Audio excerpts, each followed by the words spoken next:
Assalamualaikum warahmatullahi wabarakatuh. Bertemu kembali para mahasiswaku semua di topik pertama untuk mata kuliah biokimia tumbuhan di minggu kedua. Jadi pada topik pertama ini kita akan mempelajari kompartementasi sel pada tumbuhan dan bagaimana proses metabolit yang terjadi pada suatu tumbuhan. Itu dua aspek itu yang akan kita pelajari pada pertemuan kedua dan menjadi topik pertama ini. Yang pertama adalah morfologi dan kompartemen sel dari suatu tanaman, bahwa yang khas dari tanaman salah satunya karena bentuk tanaman atau tumbuhan itu yang berbeda dibandingkan dengan hewan ataupun dengan mikroba begitu ya.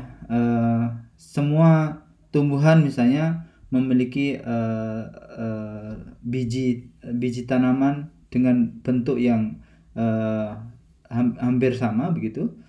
Kemudian di situ ada fase vegetatif yang terdiri dari organ-organ, termasuk di antaranya adalah daun, kemudian batang, kemudian akar begitu. Itu fase vegetatif dari suatu tanaman. Dan juga ada generatif. Generatif itu misalnya adalah bunga, biji, itu adalah generatif tanaman. Semua bagian tanaman, misalnya daun itu memiliki fungsi fotosintesis, sedangkan batang itu adalah support untuk transportnya, sedangkan akar itu adalah untuk memperoleh berbagai mineral ataupun air yang diperlukan dalam proses fotosintesis itu sendiri.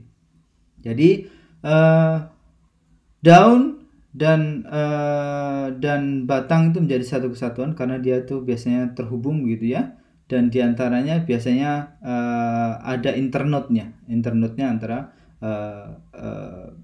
batang dan daun. Dan batang dan daun biasanya itu kalau masih satu kesatuan disebut dengan tunas begitu ya. Itu masih awal mulai tumbuh gitu, baru bertunas begitu. Misalnya baru berkecambah, mulai muncul tunasnya. Ini adalah bagaimana bentuk daun dari tanaman. Silahkan nanti berbagai overview dari strukturnya dipelajari. Ini adalah node, internode tadi. Jadi jarak ini internode itu seperti ini. Node-nya itu adalah ini ya.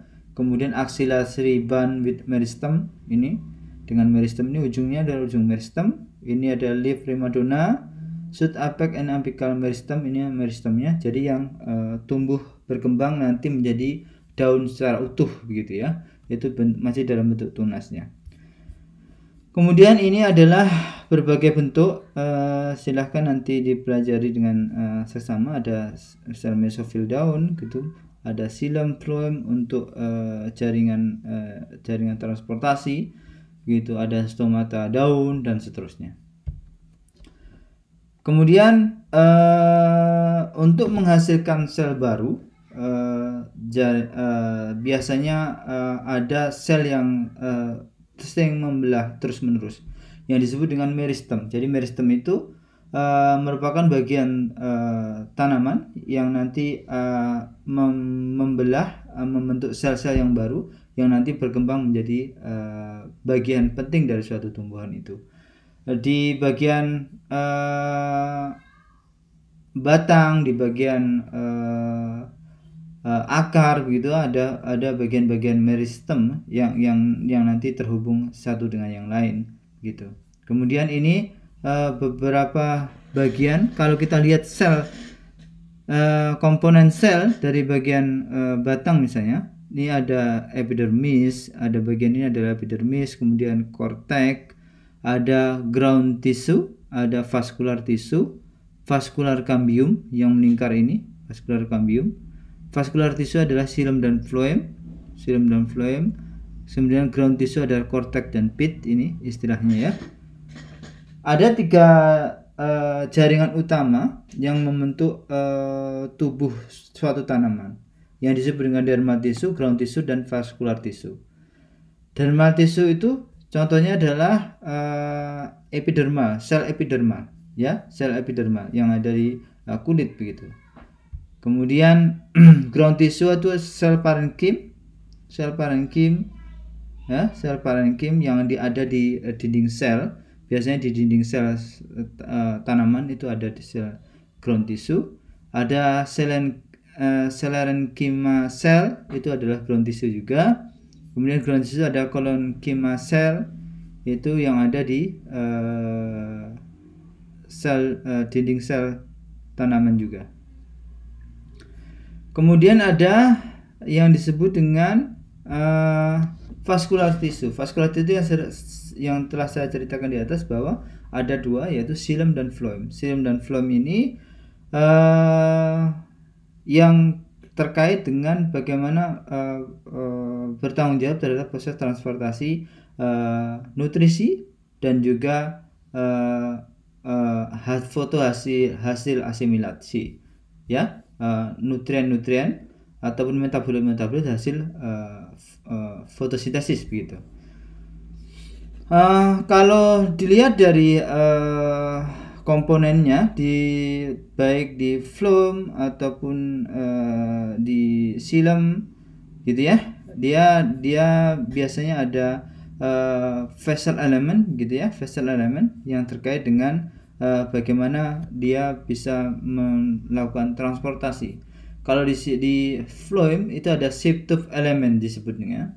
Shape tube element nanti untuk bagaimana loading dan unloading transport itu berlangsung di phloem. Ini secara keseluruhan bagaimana sel tumbuhan itu strukturnya. Jadi kalau kita lihat, kalau kita bandingkan dengan sel hewan misalnya, itu yang membedakan yang pertama adalah di bagian dinding selnya, ya, sel wallnya ini, dinding sel. Karena kalau di hewan itu tidak ada dinding sel. Kemudian yang membedakan lagi adalah kloroplas, ya, kloroplas ini karena ini menjadi khas karena di tumbuhan memang ada kloroplas. Kemudian vakula, bentuk vakulanya yang besar dan sebagainya. Tapi yang komponen yang lain kayak ribosom, kemudian retikulum endoplasma kasar, retikulum endoplasma halus dan seterusnya itu ada di komponen di sel hewan. Begitupun yang khas lagi bahwa di komponen genom dari tumbuhan. Kalau di hewan itu hanya di dua tempat, ya, DNA itu, yaitu ada di nukleus dan di mitokondria begitu. DNA mitokondria atau DNA di nukleus. Tapi kalau di tumbuhan ada tiga, yaitu di kloroplas satu lagi.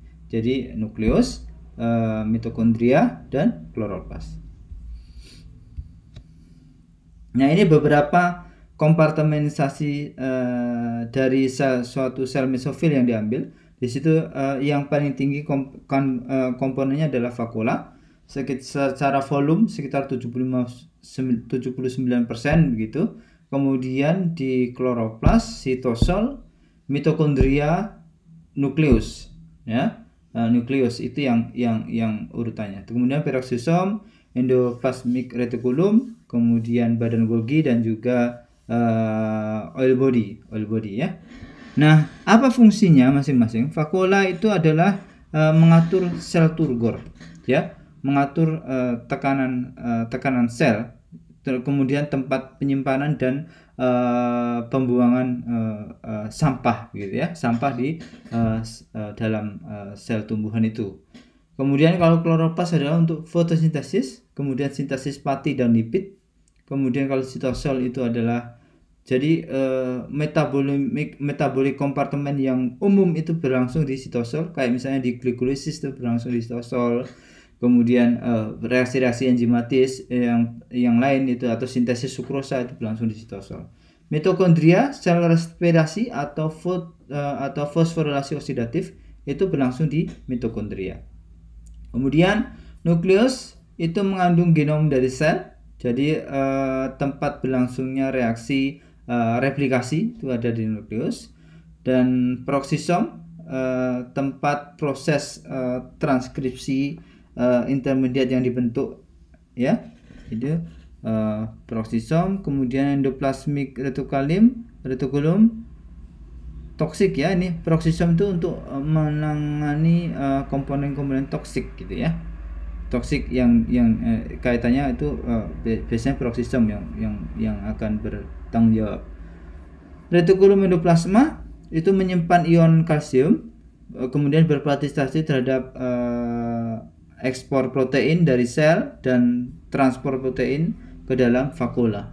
Kemudian kalau oleosom atau oil body itu menyimpan triacylglycerol. Kemudian kalau badan Golgi proses dan sorting dari protein. Jadi dia itu biasanya badan Golgi itu kaitannya dengan pasca translasi, ya. Pasca translasi, bagaimana protein itu di processing dan dimodifikasi begitu, kemudian nanti diekspor ke dalam sel atau ke bagian tumbuhan organ lain yang membutuhkan protein tersebut. Itu biasanya badan Golgi. Dinding sel itu bertanggung jawab terhadap stabilitas mekanik dari suatu tumbuhan. Dan perbedaan antara sel hewan dan sel tumbuhan adalah karena adanya dinding sel, ini salah satunya. Dan komponen utama dari dinding sel adalah selulosa, hemiselulosa, pektin, glikoprotein, kemudian lilin, terus kemudian kutin dan suberin. Ini salah satu contohnya. Oke, kemudian kalau misalnya selulosa, ini ada beberapa ikatan yang membentuk, misalnya ini ikatan beta 14 glukan gitu, ya. Glukan atau beta 14 ikatan. Beta 14 ini, ya, di sini, ya, ikatan beta 14. Kalau di sini ikatannya beta 14 juga. Di sini ikatan beta 14. Ini adalah siloglukan. Kemudian ini pektin, ya, pektin. Jadi ada ikatan antara gula, yang menghubungkan antara satu gula dengan gula yang lain.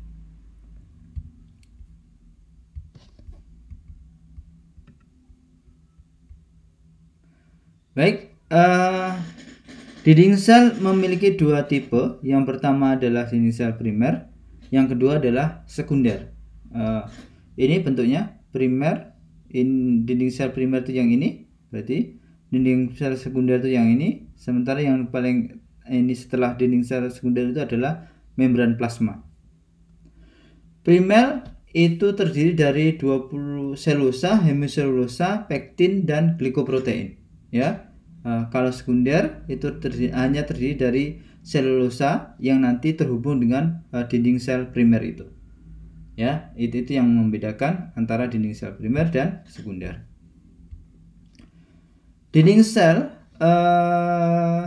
pada alga green alga, misalnya ini adalah Oocytes solitaria misalnya. Ini disusun dari bentuknya seperti ini, ya. Bentuknya seperti ini dinding sel dari alga ini. Jadi memiliki struktur yang begitu tersusun dengan rapi begitu, dengan pola tertentu, sehingga ini melindungi bagian dalam dari alga ini dari lingkungan luar gitu. Jadi ini menjadi penting dinding sel ini untuk tanaman ataupun untuk contohnya pada riset yang dilakukan oleh Robinson ini di green alga. Plasmodesmata. Jadi plasmodesmata yang ada posisi ini, plasmodesmata itu yang ini. Jadi plasmodesmata ini yang menghubungkan antara satu sel satu dengan sel yang lain. Jadi ini hanya yang plasmodesmata. Ini ada banyak banget plasma jenis mata. Kemudian extracellular space, ini extracellular space yang di luar sel itu disebut dengan apoplas. Di sini extracellular space yang antara sel satu dan sel lain itu disebut dengan apoplas. Sementara yang di dalam sel ini disebut dengan simplas, gitu ya. Simplas untuk membentuk suatu simplas. Jadi plasmodemata yang menghubungkan satu sel satu dengan sel lain membentuk simplas. Ruang antar sel yang terhubung itu disebut dengan apoplas. Itu ya, ini beberapa istilah yang harus diketahui. Vakuola itu sebagai memiliki membran yang disebut dengan tonoplas ya. Vakuola memiliki membran disebut dengan tonoplas. Kemudian dia ketika sel itu dewasa, kemudian vakuola itu membentuk vakuola sentral gitu ya, membentuk vakuola sentral. Jadi ini tonoplas, nanti tonoplas apoplas yang tadi plasmodesmata, ini vakuola. Ini beberapa kaitannya dengan vakuola. Vakuola memiliki fungsi yang pertama, paling tidak ada 4 fungsi itu. Yang pertama adalah mengatur tekanan turgor. Jadi tekanan turgor itu menjadi penting dalam tanaman untuk kaitannya dengan keperluan mengatur tubuhnya. Kemudian recycling seluler, berbagai konstituen yang apa itu akan diefektifkan atau yang akan dimanfaatkan di kemudian hari, begitu ya. Jadi mungkin disimpan dulu di vakuola, terus kemudian nanti bisa di recycling, digunakan kembali untuk di kemudian hari. Kemudian tempat penyimpanan limbah kemudian memiliki fungsi untuk sebagai penyimpanan. Kemudian plastid, kalau kita konsep yang kita bisa kenali, plastid itu dari cyanobacteria misalnya. Itu melalui proses yang disebut dengan fagositosis atau simbiosis antara inang dengan cyanobacteria itu, sehingga membentuk simbion itu. Cyanobacteria simbiosis itu, dan plastik dari cyanobacteria ini yang menempel di tumbuhan, dan itu disebut dengan simbiosis. Nah, ini adalah gambar bagaimana suatu plastid itu memiliki bentuk yang diferensi, yang beragam gitu ya. Ada proplastid dari yang bagian A ini adalah proplastid. Jadi bagian ini dilihat dari bagian daun muda ya, daun muda yang dari tanaman ini, Cucurbita pepo. Kemudian kloroplas dari sel mesofil seperti ini bentuknya, yang B ini dari tobacco dari tembakau ya. Kemudian leucoplas, jadi amoplas dari akar ya, bentuknya seperti ini, bentuk warna amyloplas, bentuknya warnanya putih ya. Kromoplas dari kromoplas, bentuknya seperti ini. Jadi memiliki keragaman plastid yang beragam tumbuhan itu. Kemudian bagaimana skema dari proplastid sampai menjadi kloroplas? Terhadap 3 tahap kompartemen dalam kloroplas yang disebut dengan proplastid ini ya. Kemudian dengan serangkaian tahap nanti akan menghasilkan kloroplas. Dalam kloroplas nanti akan ada beberapa kompartemen yang disebut dengan intermembran space. Intermembran space itu yang ini berarti ya, intermembran space. Kemudian stroma, bagian stroma dalam ini. Kemudian thylakoid lumen thylakoid ini ya, lumen thylakoid. Jadi ini adalah kloroplas. Jadi ada outer envelope membran, inner envelope membran. Ini yang terkait dengan membrannya. Jadi double membran untuk kloroplas.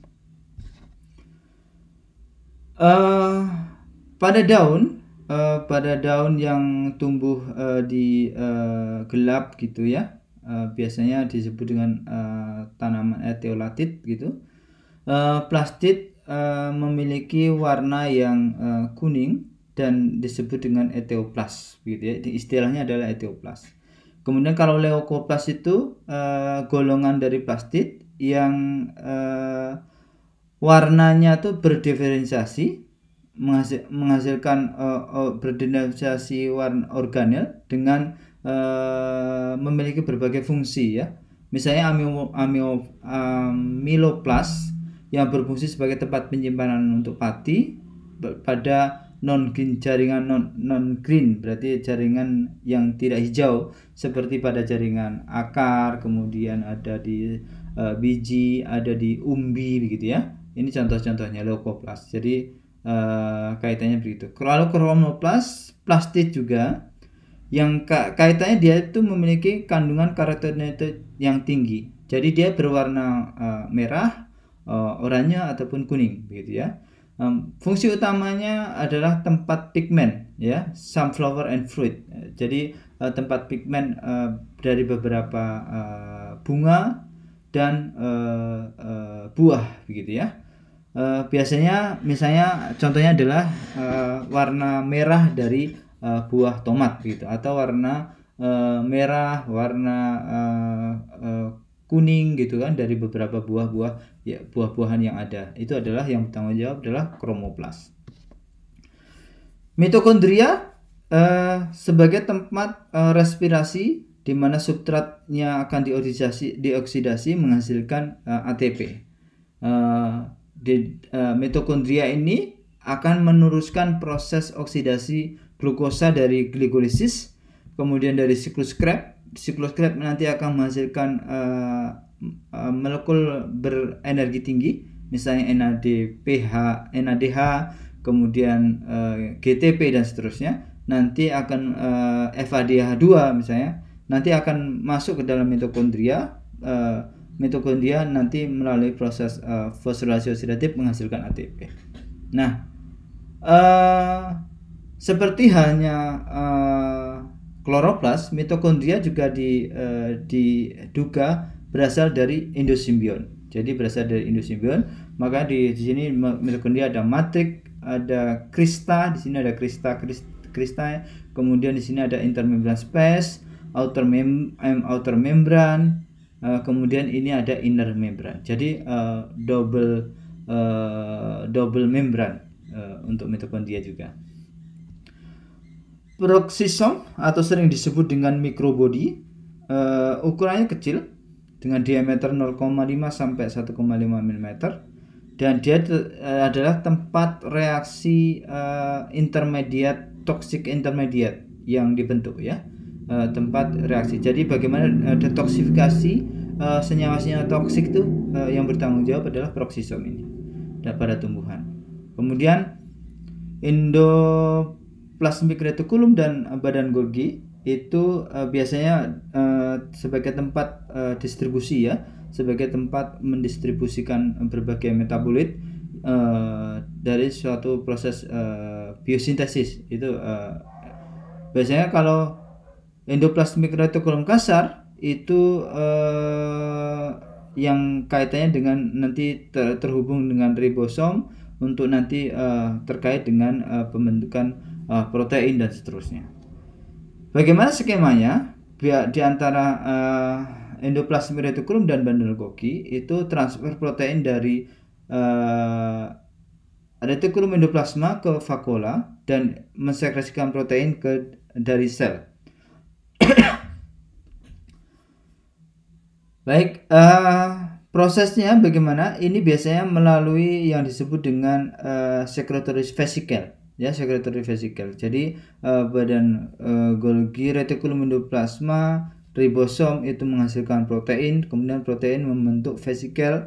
Nanti akan ada penanda di sini, targetin apakah dia itu sinyalnya adalah ke vakuola disimpan atau ke luar melalui Golgi apparatus, melalui secretory vesicle ini ke luar ke sel target gitu. Jadi itu adalah sistem signaling untuk proses transportasi metabolit dari reticulum endoplasma kasar, katanya ribosom, kemudian Golgi apparatus, kemudian ke vakuola untuk disimpan atau ke sel yang membutuhkan. Ini bentuk dari gambaran dari beberapa penelitian salah satu dari Robinson ini.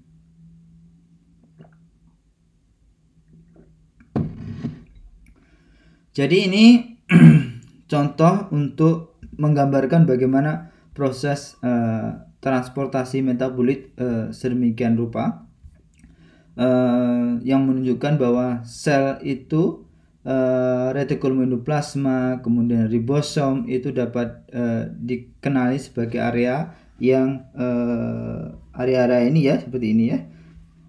Makanya itu retikulum endoplasma, kemudian ini tidak begitu kelihatan ya titik-titiknya. Nah, ini gambaran dengan menggunakan mikroskop. Jadi nanti kalau misalnya Anda melakukan riset terkait ini, bisa juga dengan menggunakan mikroskop yang sekarang ini mikroskop cukup canggih ya. Jadi bisa untuk meneliti bagaimana tingkat seluler suatu tanaman. Baik, itu tadi terkait dengan kompartementasi. Kita lanjut ke bagian kedua, yaitu bagaimana transport kompartemen dan organ. Klasifikasi transport membran itu ada beberapa. Yang pertama adalah transport pasif ya. Transport pasif itu ada uniport, jadi satu senyawa aja langsung masuk begitu.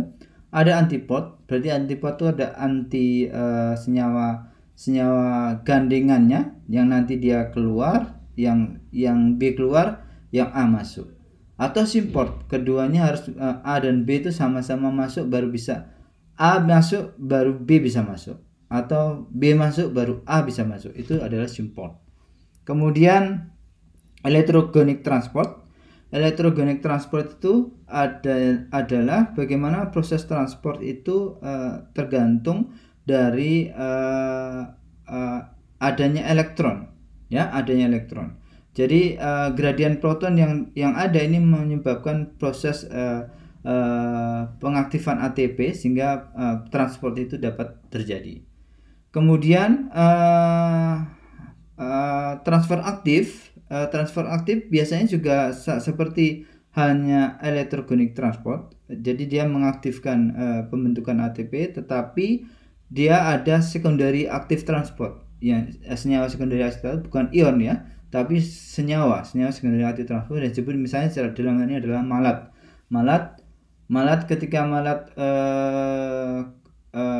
ketika proses transportasi malat itu dapat terjadi dengan adanya gradien proton karena adanya proses hidrolisis ATP sehingga malat itu terdorong keluar begitu. Kemudian secondary active transport. Jadi secondary active transport ada electrogenic transport tadi, tetapi electrogenic transport itu tidak bisa sendiri juga. Electrogenic transport ini terbentuk dengan adanya produksi ATP yang berlebihan sehingga ATP protonnya keluar, proton tinggi di sini sehingga kembali lagi sini dengan membawa sukrosa. Jadi secondary active transport yang disebut dengan secondary active transport, kurang lebih begitu kaitannya dengan pemahaman. Jadi ini proses-proses transport yang terjadi di membran. Ini tadi ya, uniport, antiport, kemudian simport itu tadi yang sudah saya jelaskan. Electrogenic transport melalui pada prinsipnya bisa juga transport melalui simport, antiport atau simport, yang tapi dia melibatkan muatan ya, perpindahan muatan secara simultan. Kemudian active transport itu seperti halnya primary active transport, adanya couple ya, pasangan dari senyawa atau photochemical reaksi gitu ya. Kalau secondary active transport tadi jadi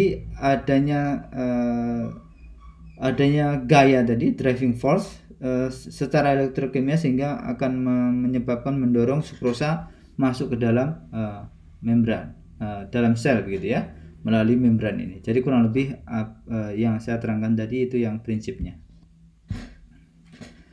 Kemudian ada translokator ya.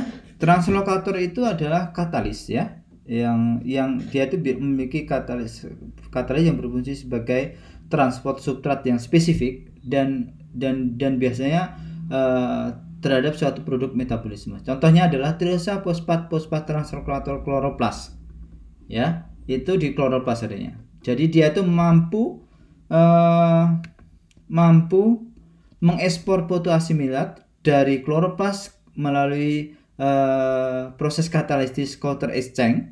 Jadi dari fosfat dengan tirosa fosfat. Jadi dihidroaseton fosfat atau gliseraldehyda 3 fosfat. Itu yang disebut dengan translokator. Bagaimana skema proses transportnya? Ada 2 skema yang diusulkan dari beberapa ahli biokimia tumbuhan ya. Yang pertama adalah pingpong mekanisme. Jadi pingpong mekanisme seperti halnya pingpong gitu ya. Kemudian yang kedua adalah simultan mekanisme. Ya, simultan. Jadi dilakukan secara simultan. Jadi kalau pingpong mekanisme yang A selesai konfluensi chain, terus kemudian B jadi berubah gitu ya. A translokal molekul dikatalisis ke transport A dan B secara sequentially, secara berurutan gitu ya, pingpong, makanya bergantian gitu ya. Tapi kalau simultan mekanisme, A dan B ditransport secara simultan, jadi oleh suatu translokal molekul yang dia tuh terikat satu dengan yang lainnya. Jadi misalnya A dan B gitu, A dan B terus konfirmasi chain perubahan, A keluar, B keluar begitu. Jadi ada simultan mekanisme. Ada simultan mekanisme, ada pingpong mekanisme. Pingpong mekanisme sifatnya sequentially, kalau simultan mekanisme sifatnya simultan gitu ya, simultan di antara kedua metabolit. Ada kanal ion.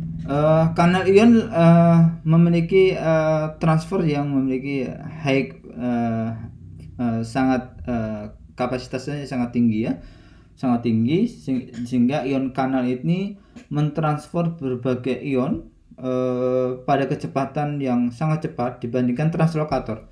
Jadi kecepatannya 10⁻⁶ sampai 10⁸ ion per detik gitu ya. Jadi luar biasa untuk kanal ion ini. Jadi kanal ion ini sangat terregulasi dengan adanya potensial membran elektrik. Jadi gradien proton, gradien elektrik yang di antara membran ini akan menentukan aktivitas dari kanal ion ini. Jadi ini kanal ion, ini loop, ini pore heliknya ya, extracellular, inner heliknya. Jadi ini sangat ditentukan oleh elektrik membran potensial. Plum transport. Jadi kalau plum transport distribusi fotoasimilat ke berbagai bagian tanaman yang membutuhkan atau untuk penyimpanan, itu plum transport. Jadi fotoasimilat distribusi fotoasimilat dari berbagai ke bagian tanaman yang membutuhkan atau untuk penyimpanan. Plum transport ini artinya dari source ya, dari source, jadi tempat pembentukan, misalnya dari di sel mesofil daun misalnya, ke bagian tempat konsumsi atau penyimpanan disebut dengan sink begitu ya. Contohnya adalah akar, kemudian buah, kemudian area pertumbuhan, kemudian juga kayak kentang itu di tubernya ya, yang disebut dengan rimpang ya, bisa rimpang, akar, ataupun istilahnya tuber begitu. Xilem dan phloem itu secara bersama-sama dengan sel parenchyma membentuk vascular bundle ya, membentuk vascular bundle. Di sini bundle sheet, ini ya, yang seperti bundle sheet itu ini antara bundle vascular bundle antara phloem dan xilem. Nah, bagaimana skemanya? Bagaimana skema transportnya? Skema shape tube dan their loading and unloading melalui apoplastik atau simplastic pathway. Phloem loading di sini adalah dari source indicasing begitu ya. Kalau simplastik gitu ya, ini simplastik berarti ini ada sel mesofil gitu ya, sel mesofil. kemudian ini melalui badesit cell, kemudian ada intermediate cell, kemudian baru ke shift element, shift plate, kemudian ke simplastic cell kembali, ataupun ke apoplastik yang nanti di prosesnya adalah plum unloading, kesing begitu ya, bongkar muat. Ini adalah muatnya. Kalau di apoplastik, berarti apoplastik itu dia tidak melalui intermediate cell. Yang bedanya di sini ya. Kalau apoplastik tidak melalui intermediate cell, tetapi sel mesofil, badesit, kemudian di sini ada antara, sehingga harus ada transfer cell. Di sini disebut dengan transfer cell, sehingga ini ke shape tube-nya. Ke shape tube-nya nanti apakah ke apoplastik atau simplastik, belum unloading begitu. Bongkarnya begitu ya. Jadi bedanya antara apoplastik, kalau apoplastik itu tidak melalui intermediate cell, kalau simplastik melalui intermediate cell. Jadi transportnya itu secara langsung ya, secara langsung. Plum transport itu prosesnya melalui yang disebut dengan aliran massa. Jadi kecepatan laju kecepatan itu sangat dipengaruhi oleh aliran massa, disebut dengan aliran massa. Kemudian jadi artinya apa? Artinya bahwa laju perpindahan material dalam shift element itu sangat diekspresikan melalui dua cara. Yang pertama sebagai kecepatan linear, jarak per unit waktu begitu. Kemudian laju transfer massa, jadi secara kuantitas setiap elemen per unit waktu itu akan mempengaruhi begitu ya transfer, karena berarti semakin massanya akan bergerak kalau ada aliran massa gitu. Berarti kalau misalnya tinggi, di bagian down produksinya tinggi, tentunya nanti semakin lama akan berpindah ke massa yang rendah, kurang lebih begitu. Jadi memiliki gradien potensial ya, gradien potensial kaitannya prinsip dari perpindahan massa itu. Jadi kecepatan dari plum transport itu akan sangat dipengaruhi oleh laju difusinya, laju difusi dari proses perpindahan tersebut. Jadi kalau diperhatikan, ada beberapa mekanisme translokasi dari plum yang terkait dengan tekanan flow model, the pressure flow model. The pressure flow model ini dikemukakan oleh Ernst Munz tahun 1930. Kurang lebih bahwa aliran cairan di shift element itu digerakkan oleh secara osmotik ya, yang dihasilkan oleh tekanan gradien di antara source dan sink. Jadi adanya tekanan gradien antara source dan sink itu akan menggerakkan sebagai penggerak dari disebut dengan translokasi dalam flow. Jadi begitu. Kalau source-nya semakin besar, maka sinknya rendah, maka gradiennya akan tinggi, sehingga akan terjadi pergerakan transport molekul itu. Jadi adanya tekanan gradien ini sehingga flum loading itu akan terjadi di source dan flum unloading akan terjadi di sink begitu ya. Jadi pemuatan terjadi di source, kemudian pembongkaran terjadi di sink, kurang lebih begitu. Bongkar muat ya, proses bongkar muat dari suatu tanaman. Jadi kalau misalnya Anda lihat di proses yang di sini ada plum shift element. Kemudian ada yang di sini sebagai ini artinya di sini source ya. Sugar pada bagian source diilustrasikan oleh sukrosa yang berwarna merah ya. Yang diaktifasi menghasilkan shift elemen komponen sel kompleks. Ya ini ya, sukrosa. Ini berwarna merah. Nanti karena ini gradiennya tinggi di sini 1,1 MPa dan seterusnya, sehingga nanti terbawa ke sini, nanti gradien di sini lebih rendah begitu ya dibandingkan yang di atas, sehingga nanti ke sink sugar di unloaded, diuraikan gitu ya, di unloaded, dibongkar. Jadi ini modelnya adalah seperti ini ya. Contohnya plum loading, plum chloroplast ke safe element. Jadi simplastic plum loading, kemudian apoplastic plum loading. Kalau simplastic plum loading transfer melalui photoassimilat ke safe tube melalui plasmodesmata ya, melalui plasmodesmata. Kalau apoplastic, photoassimilat yang pertama kali transfer dari sel melalui bundle seed cell ke extracellular compartment ke apoplast, kemudian diaktifasi transfer melalui shift tube compartment. Jadi tadi yang bedanya itu tidak menggunakan ini ya, apoplastik tidak menggunakan intermediate cell, transfer selnya langsung ke sini. Jadi ada extracellular space yang terlibat. Baik, ini skematik diagram phloem loading ini dari bagian daun gitu ya.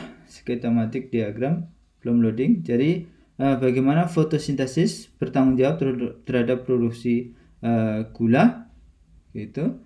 Kemudian ditransfer melalui plasmodesmata, ini juga transfer melalui plasmodesmata di bundle cell. Kemudian transfer melalui plasmodesmata di phloem parenchyma cell. Kemudian ini akan di cell wall apoplast pathway, ini kalau sesuai dengan kebutuhan, atau ke sitoplasma simplex pathway gitu ya, yang nanti kaitannya dengan yang terjadi di source leaf, daun suatu tanaman. Ini autodiograph yang digambarkan. Jadi gula yang telah dilabel dari suatu apoplast ke safe element dan companion cell yang karena konsentrasi gradiennya. Jadi ini contohnya. Jadi bentuknya yang seperti ini.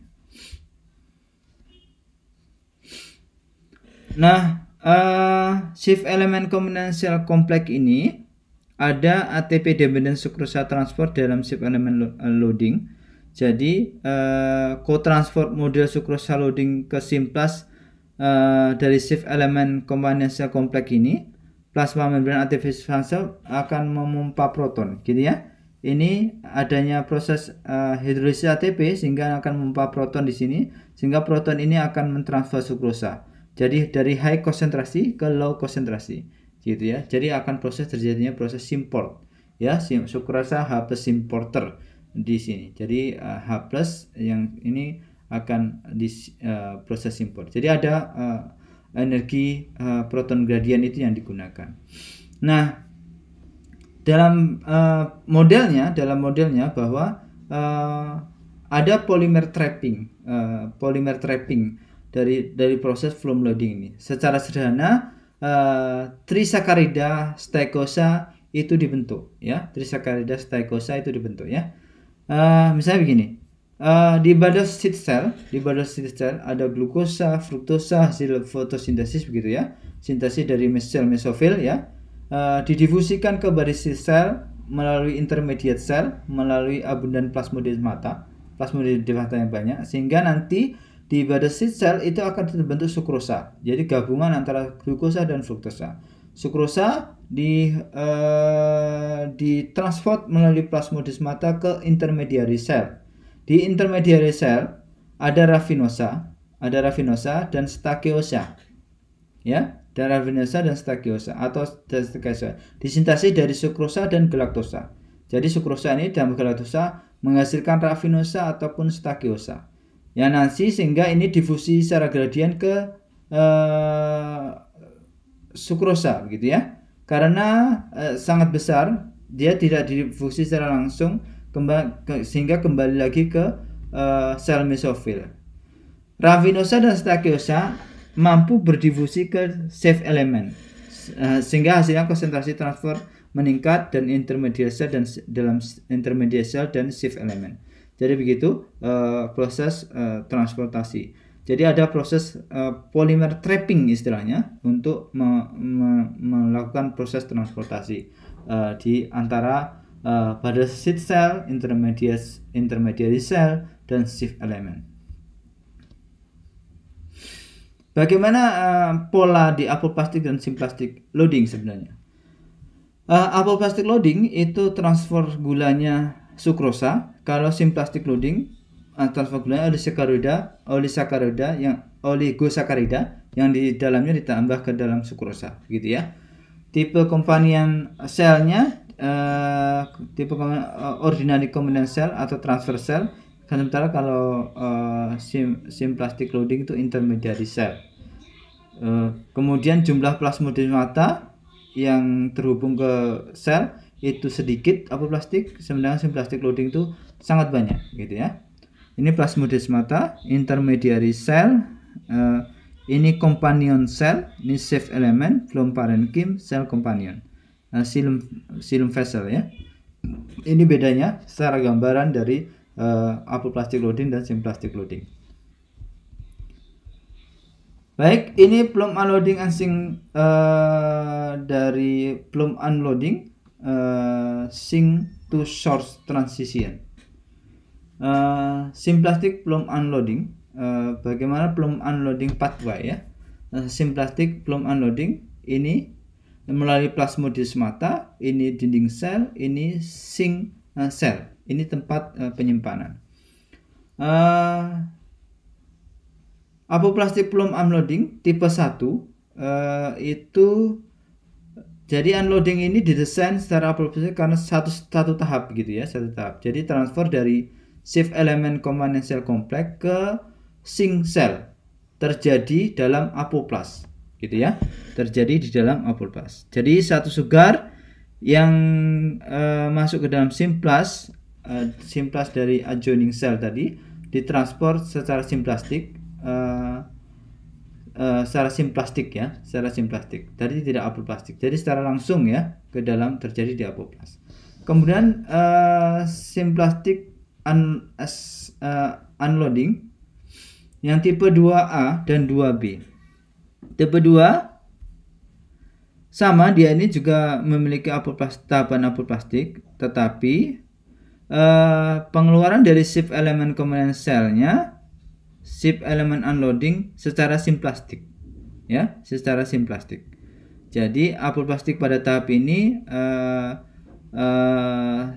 yang terjadi pada tahap pathway ya.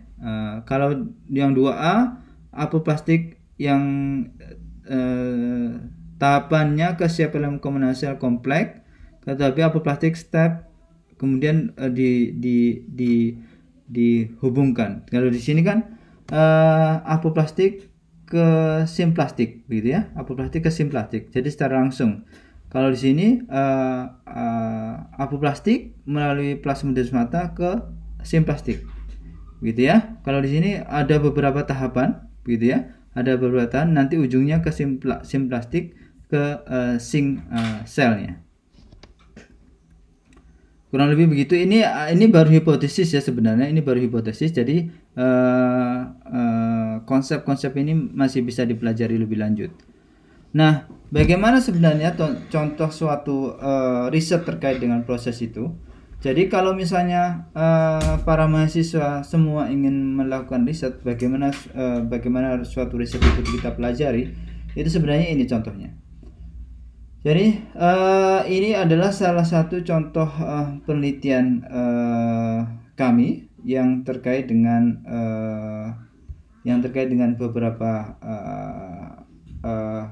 beberapa kerjasama kami dengan beberapa dosen di Departemen Agronomi, contohnya. Nah, di sini temu ireng. Jadi temu ireng itu ada tadi ya, ada rimpang yang disebut dengan rimpang primer, kemudian rimpang sekunder, kemudian ada rimpang tersier, gitu ya. Ada 3 bagian ini. Jadi kita ingin bertanya, yang ingin tanyakan itu adalah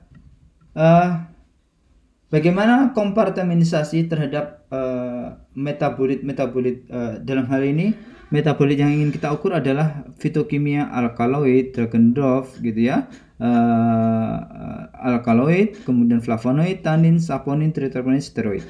Nah, ini yang ingin kita dapatkan. Selain itu kita juga ingin mengetahui bagaimana aktivitas antioksidan, ya, aktivitas antioksidan dari berbagai metabolit itu. Jadi seperti apa? Kemudian juga ingin mengetahui potensi anti kansernya seperti apa. Potensi anti kansernya, apakah tanaman itu memiliki potensi anti kanser yang berbeda? Ternyata kalau dari hasil menunjukkan bahwa relatif sama ya, relatif sama untuk kandungan fitokimia, ya, relatif sama untuk kandungan fitokimia. Jadi secara kualitatif ya, secara kualitatif kita identifikasi relatif sama. Tapi secara aktivitas antioksidan menunjukkan bahwa secara aktivitas antioksidan yang paling tinggi ini dalam IC50. Kalau IC50 artinya yang paling rendah itu yang paling baik, gitu ya. Yang paling rendah itu yang paling baik. Kalau yang paling rendah berarti di sini ini ya, etanol. Ya, oke. Ini ya. Etanol 70%. Ya. Etanol 70% yang paling baik. Sementara kalau dari potensi anti kanser yang terbaik itu adalah di etanol 96%. Yang di sini ya, berarti di bagian rimpang primer. Jadi yang ini yang paling bagus. Jadi ini yang paling bagus, yang berpotensi sebagai anti kanser. Jadi ini menjadi riset yang menarik bahwa kompartementasi ataupun proses transportasi zinc metabolit itu bisa di posisi yang mana saja dan di bagian mana sebenarnya suatu tanaman itu menyimpan suatu metabolit penting yang tentunya nanti perlu dievaluasi lebih lanjut. Jadi itu menjadi ide penelitian yang menarik buat para mahasiswa sekalian, sehingga nanti penelitian biokimia tumbuhan di Indonesia khususnya itu akan berkembang lebih besar. Baik, itu apa yang telah saya sampaikan, semoga bermanfaat. Semoga kita semua selalu diberi kesehatan, keberkahan, rezeki yang melimpah gitu ya. Dan Anda semua mengerjakan kuis dengan baik gitu.